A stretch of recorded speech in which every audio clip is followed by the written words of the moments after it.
On today's episode of Watch JR Go, we are here to talk about Turo, my Turo cars, the four of them that we have, the Dart, the Fiat, the Porsche, and the Durango, and talk about how much money we've made. Is it profitable?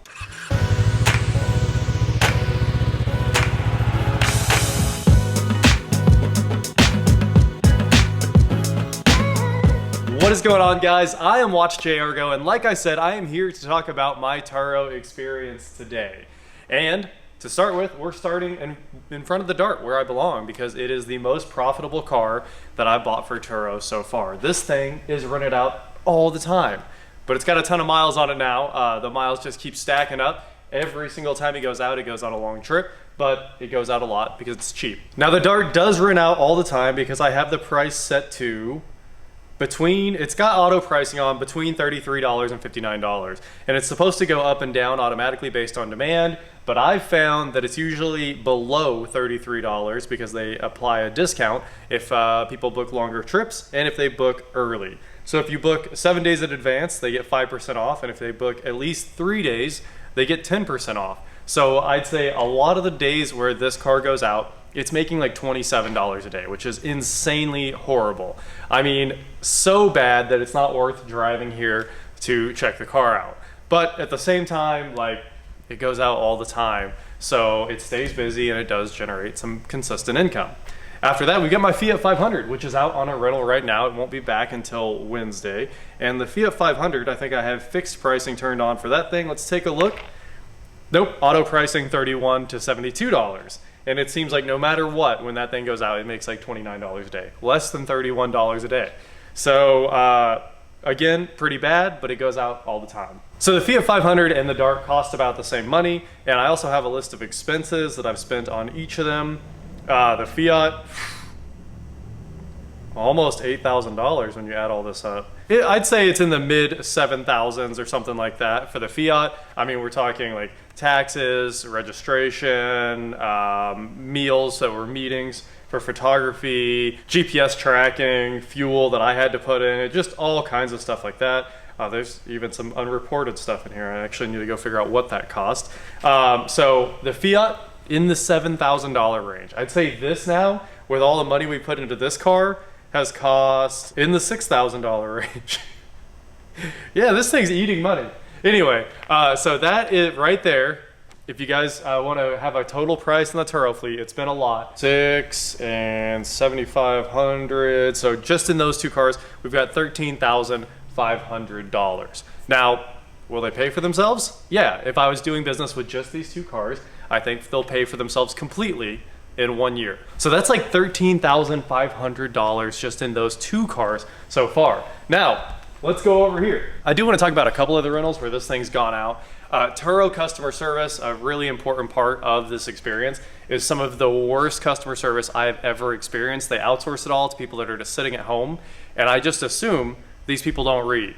Like, there's no way they know how to read, because I'll submit a mileage reimbursement request if they go over 200 miles a day, and it adds up over the length of their trip to be over their mileage limit, you get to get reimbursed. So I have done that many times, and I've gotten some really big reimbursement checks out of this car especially.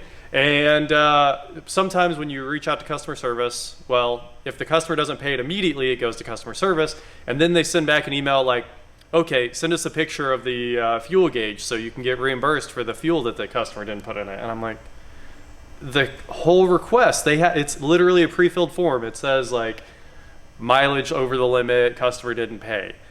And I do not understand how it goes from that, this very simple thing for them to deal with, to please send us pictures of the gauge cluster as proof of the customer bringing it back without enough fuel. And every time I've had to talk to customer service, it's been a mess.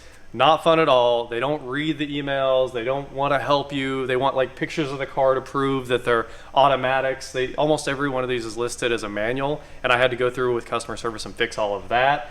I mean, every single thing I've done has been a hassle for the most part, except for listing the Porsche. The Porsche was the only one that worked out right.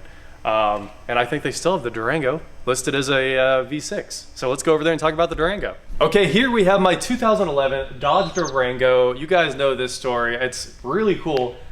This car has been to Germany. It's green, so it's like a really cool spec. no leather, but loaded. And honestly, I think it's a great car. It's got the HEMI in it. It's all-wheel drive. It's pretty much everything you want. Sunroof, navigation, nice system, Alpine system, just no leather seats. And I paid a lot after I went and got it registered and paid the taxes and everything like that.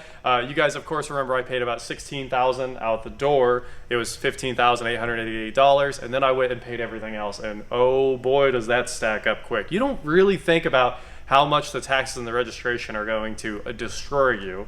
So I think we've got a total in here for the Durango, and that ended up being right at about $19,400.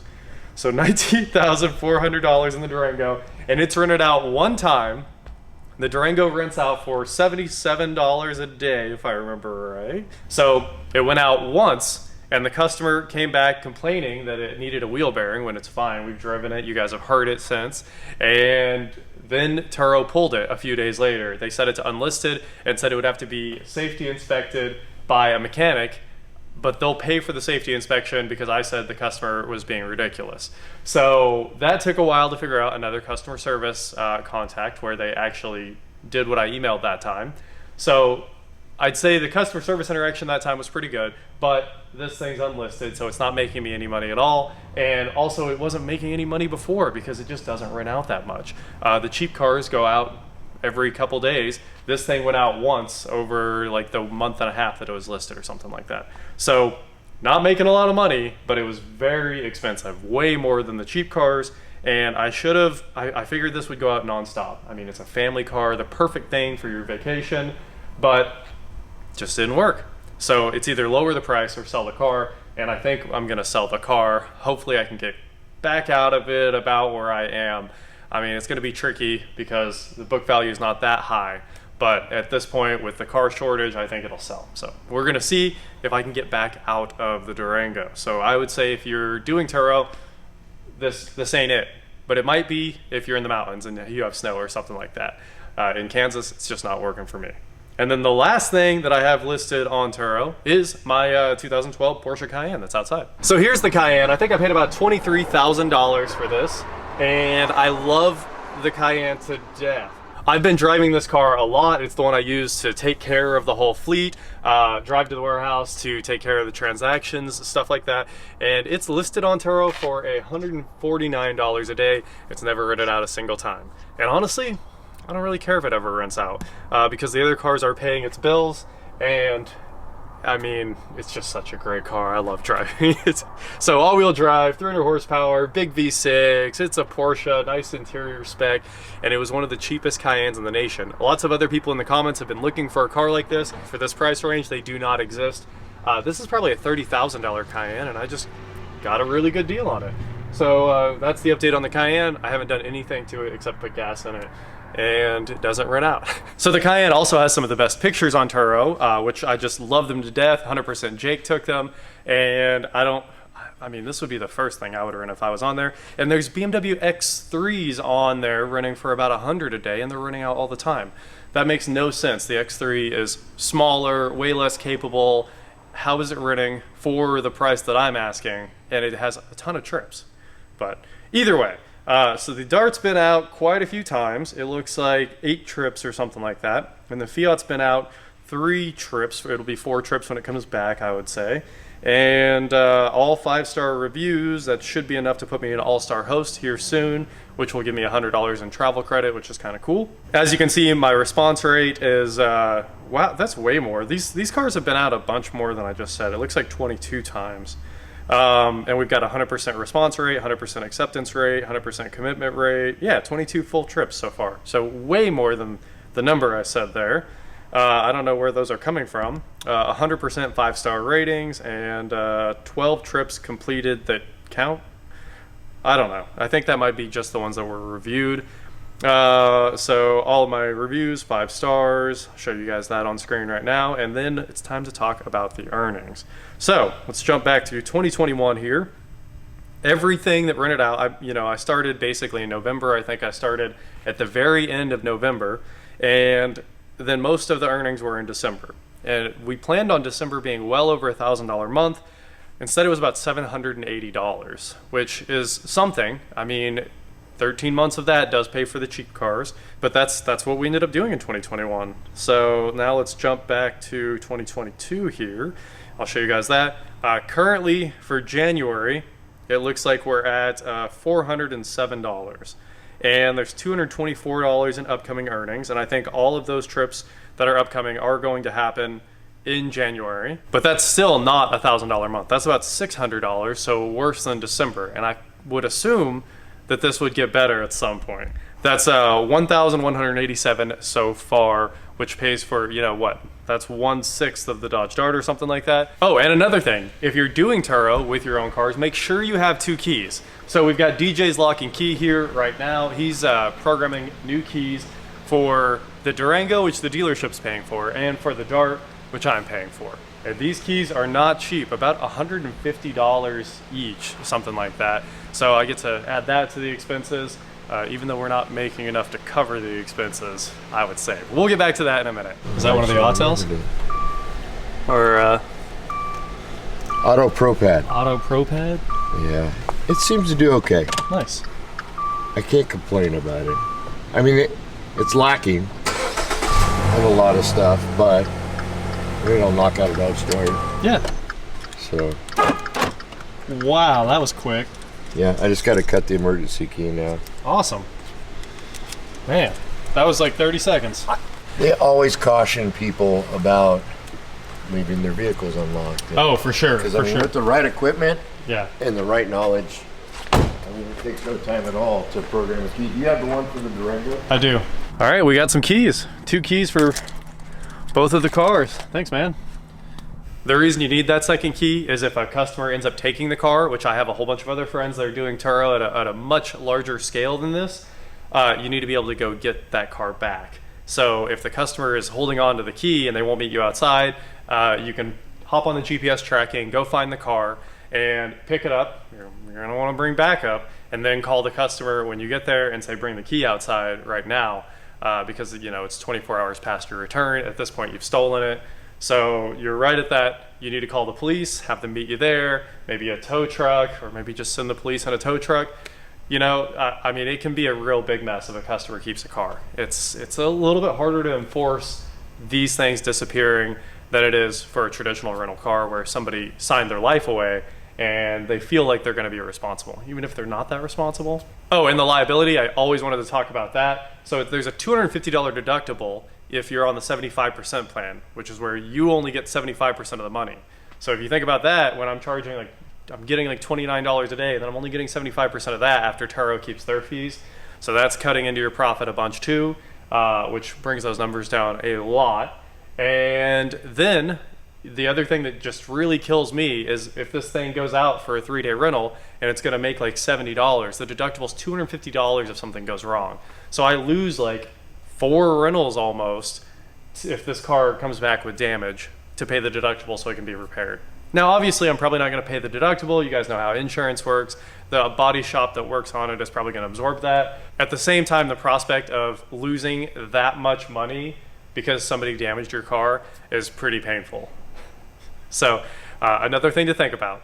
So that has been my Turo experience here in Wichita, Kansas. We bought 4 cars, $56,000 in cars so far, and we've made just a hair under $1,200 at this moment, although it will be by the end of the month at least, you know, closer to $1,500, closing in on the $2,000 mark. Now, I expected we'd be able to pay all of these cars back within about 4 months of rental if they went out as much as we thought. But they're just not going out that much because I live in like a weird market where people don't want to rent cool cars and they want cheap cars, but only for 3 days at a time. And the 3 days at a time thing is a big nightmare.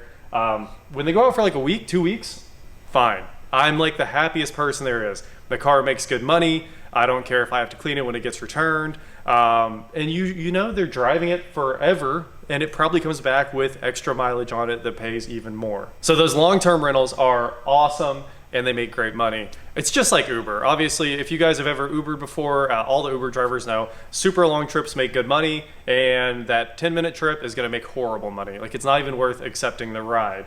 And it's the same thing with Turo. The 3-day trips are not worth accepting. And sometimes I'm like super happy when something goes wrong with it and I can cancel, you know, because it's not worth driving here to rent out one of the cars for 3 days, because it took an hour of my time plus going through the car, cleaning it up, making sure it's ready to go for the renter. You know, I just don't think it's worth my time most of the time. So we've got a lot of money in the cars. We're gonna see. I'll keep renting out the 2 cheap cars. I do think the Durango is about to leave. And the Porsche, I'll probably keep driving because it's just awesome. That is my Turo experience so far, 2 months in, about $1,200. It's not looking great. If it was well over $1,000 a month, it'd be fine. And honestly, if you're doing this right, which I paid cash for the cars, which is a mistake, if you finance all the cars, the total payments on all of these cars would be you know what, $1,000-ish, yeah, right at about $1,000 a month, maybe $1,200 a month.